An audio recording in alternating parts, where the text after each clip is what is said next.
I want to correct a misperception which Mr. Limbaugh and a lot of other commentators have been putting out there to confuse the public. Sandra Fluke continues her crusade for free contraception, but there is much more to this story than you know. We'll have a factor investigation, and Bernie Goldberg will talk about the media coverage of the situation. Super Tuesday, less than 24 hours away, we'll have analysis from Britt Hume, Juan Williams, and Mary Catherine Ham. Oh my God, I can't believe what I'm seeing. They're all gone, and they shouldn't be gone. And how bad were the tornadoes in the Midwest and South? We'll run down the damage, the injuries, and the heartbreak. It's all hard. It's gone. Caution. You are about to enter the no-spin zone. The factor begins right now.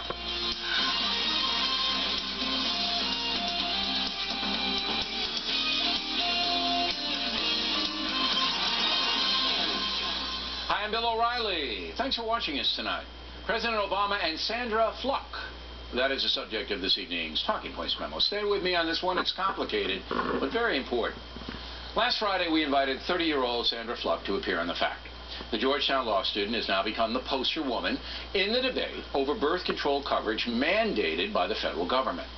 Unfortunately, Ms. Fluke would not appear on The Factor. Instead, she has chosen friendly venues where she will not be challenged. Now, I did not want to talk to Sandra Fluke about contraception. That's a personal issue, and as I said on Friday, she's free to do whatever she wants in that area. It's none of my business. By the way, that memo is posted on BillO'Reilly.com. I did want to ask the young woman about her sense of entitlement. Why should anyone have to pay increased health insurance premiums so that she and others can get the pill free? As we all know, health insurance companies pass any and all costs onto the consumer. Since President Obama took office, my health insurance premiums have risen about 30%. And once Obamacare kicks in, they'll go even higher. So that's what I want to talk to Sandra Fluke about, just in case she changes her mind. Now the big picture. When the Obama administration decided to order the Catholic Church to cover birth control and the morning after pill, they quickly got into trouble. The president was warned not to do that by Vice President Biden, but Health Secretary Kathleen Sebelius won the debate, and the president went up against the church. Soon after, he had to retreat, because the government simply cannot order religious organizations to do anything that runs counter to their belief systems. That's flat out unconstitutional. So sensing danger, the Obama administration quickly pivoted and attempted to make the whole situation about women's health. Enter Sandra Fluke, a contraception activist. The Democrats tried to force a House Congressional Committee to hear her testimony, but the committee, saying she was not qualified to speak on church-state issues, which they were talking about, turned her down. That's when Ms. Fluke went public and into the firestorm. So presto, what was a big loser, President Obama intruding on the Catholic Church, became a potential winner, President Obama protecting the rights of women. In reality, the whole contraception situation is bogus. Under Title 10 of the Public Health Service Act, 75% of all the counties in the USA provide free birth control to women who want it. 75%, and the rest of the counties are so rural, nobody lives there. President Obama well understands that he needs American women to support him next November. 2008, he beat John McCain 56% to 43% among women. Thus, Sandra Fluke is now a major part of the Obama re-election campaign. That's what this is all about. And that's the memo. Now to the top story reaction. Joining us from Washington, Syndicated columnist Mona Charen. And the editor-in-chief of the Washington Post on Faith Forum, Sally Quinn. All right, Ms. Quinn, what say you? Can you run by that again? I know. Listen, I tried to. I warned you. No, you did a good job. Thank you. You did a good job. It was very concise. And I say that Obama has just been given a huge gift by the Republicans and by the religious right and by Rush Limbaugh. Because what he's done, what they have done, is managed to make the Republicans and the religious right look as though they are anti-women. But that's not true. I mean, it's not true. but that's what it looks like. Okay, and the of course, perception is reality in some cases. Well, it may in fact be true. It No, may it's be not. that Ms. they're Quinn, not supportive you know, of women. you are smart enough, and you wouldn't be on this program if you thought it were true. It isn't true.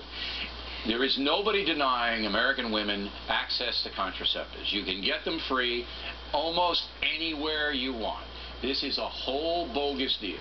Ms. Charen, how do you see it? Well, you know, once again, the Democrats and liberals have demonstrated a real talent for changing the subject to something they find more congenial. So they didn't like the subject of the Obama attack on the faith community and on the religious conscience of Catholics who didn't want to provide the morning after pill and birth control, be forced to do it. So now they've created this so-called war on women idea that if you're not given a subsidy, if you're not given something for free, that this is somehow denying you That's right. your rights. But isn't it brilliant that the left was able to pull this off? I mean, look what they did. You absolutely, both of you said it. They took an issue that was dragging President Obama down. They found this Sandra Fluke. They plucked Miss Fluke. Plucked her right off the campus at Georgetown, where she was a well-known activist in this area. They tried to jam her into a hearing that had nothing to do with contraception. Church and state was the subject. Congressman Issa said, I'm sorry, we don't know who this woman is. We're not going to let her testify. They put it out there, and then the right-wing guys on the radio, some of them, fell into the trap, started to make this a huge story. Back in the 80s and early 90s, we had a very similar debate. Remember, it was about controversial art, and the NEA had given taxpayer subsidies to Robert Mapplethorpe. To throw manure on Jesus. I was just a young boy at the time, Ms. Charen. Yes, Christ, but of course I do you remember were. that. Yes, yes, you were in high school I was a at the time. precocious youngster. Yes, yes. All right. Now, I want to get back to Sally Quinn. Now, look, Sally, I mean, I've known you a long time. You can't be buying into this war on women. You just can't be. It's dishonest. Come on. You know that's not what is in play here.